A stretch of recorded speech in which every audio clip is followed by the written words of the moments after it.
I am Benjamin Nathan Oche, a certified financial advisor and a two-time award-winning financial educator. I'm going to take you through Introduction to Financial Literacy. This is an initiative by INME Global in partnership with Money Read Global. Stay tuned.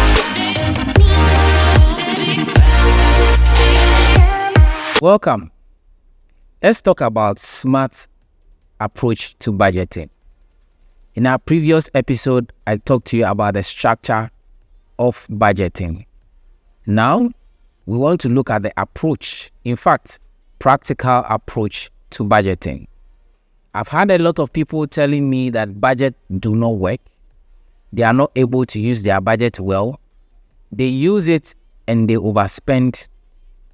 And some other, for me, is a misconception about budgeting.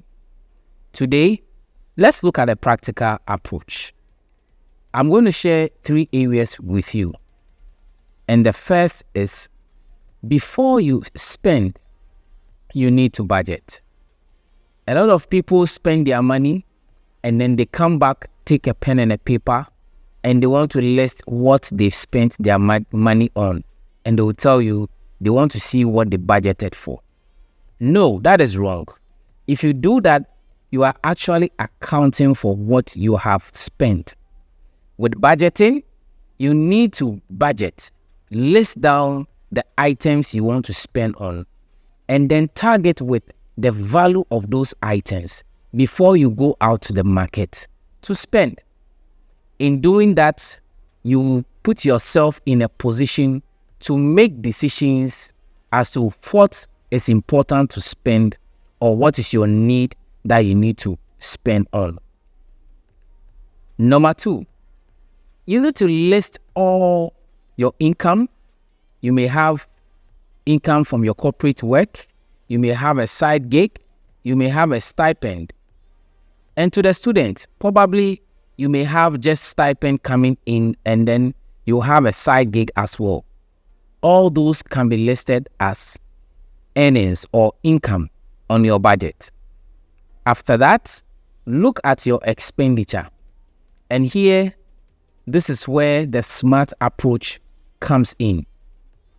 Now, in your expenditure, what you have to do is list the things that actually goes for you and will make your life better in the future first as an expenses.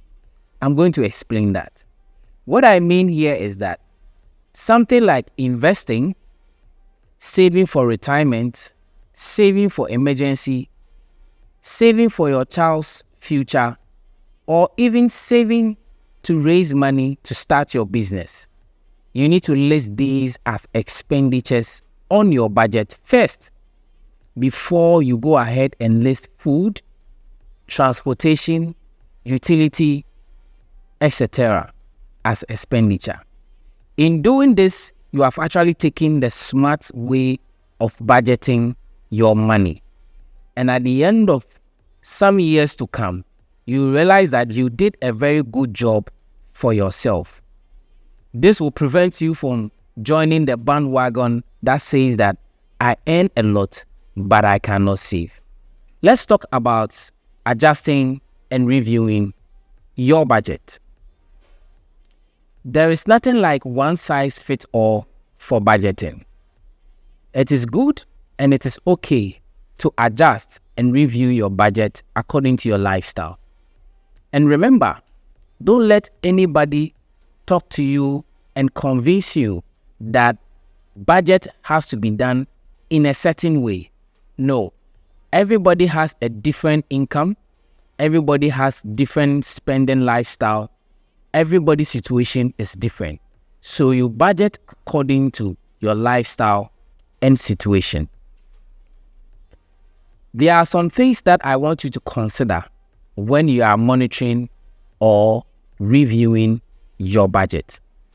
1, your earnings. How much do you earn? How many streams of income do you have? Do you have 1? Do you have 2? Or you have 3? You need to look at your earnings to help you to determine how you spend. The amount of money you have in your pocket will always determine how you spend your money.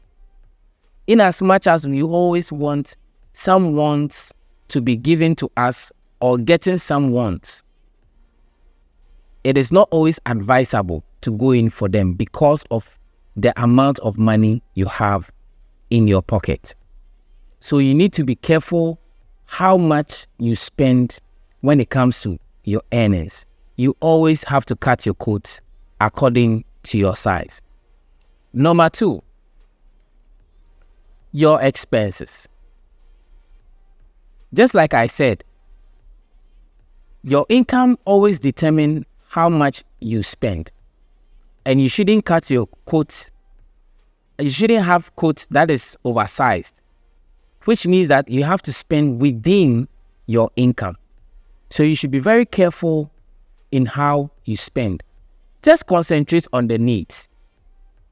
If you receive stipends as a student from your parents or your guardian, what you should concentrate on is the needs. If you're a worker and you earn salary or wage, what you should concentrate on is your needs, so that in some time to come, you can adjust to such a lifestyle. Then you can decide to bring in the wants. So your expenditure is something you should consider. Now, when your lifestyle changes, let me give an example. You were earning 10,000 cedis, and then now your salary has been increased. Or your mother was giving you 1,000 cedis as a stipend, and now it has increased to 1,005 cedis. What has happened is that your income has changed. And ideally, human beings adjust to their income. When their income change, they want to also match their expenses to their income. And that is a very wrong move to make. From today, you should learn that you don't have to adjust your expenses to your income. You always have to spend below and within your income. So what happens here is that when your income changes, you need to stick with your expenses. Even if it has to increase, you need to measure it and you need to be moderate about it. Number 3, your monetary objectives. To review and monitor your budget, you need to look at your monetary objectives or goals. What are the goals that you set for yourself? Are the goals going to help you to attain financial independence as you wish? Are your goals going to help you to secure your financial future as you dream of?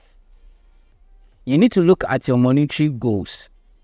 Anytime your income increases, anytime your income is going up, try as much as possible to go back to your monetary objectives or goals and change them. Adjust it upward so that it can get you there faster. Another thing that you should consider in reviewing your budget is your way of life. If you see that your way of life has changed, probably you were renting a 1-bedroom apartment. Now, because the family has become large, or because you want to start a business, you need to spend more on rent. So now you want to work from home. What you need to do is that you need to adjust your lifestyle, because renting a 2-bedroom house, which is higher than a 1-bedroom apartment, will mean that you spend more. So you need to adjust your budget as such. Probably some items will have to leave your budget for that to happen for you. So you look at your lifestyle and the way of life so that you can adjust your budget. The last one we'll be looking is setting priorities. What are your priorities when it comes to budgeting? Your priorities, which can be equal to your needs, should be the things that will help you to adjust and review your budget. Anytime you have such things happening, Prioritize things happening like your rent, your child's school fees, your retirement, your emergency fund. You should be able to go back to your budget and readjust.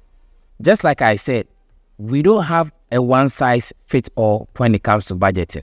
So make sure you go back to your budget and adjust it according to your lifestyle. I hope this section was educative and you learned a lot from it. In our next episode, we are going to look at how to draft special budgets. That is how I call it, because they are special for certain special occasions.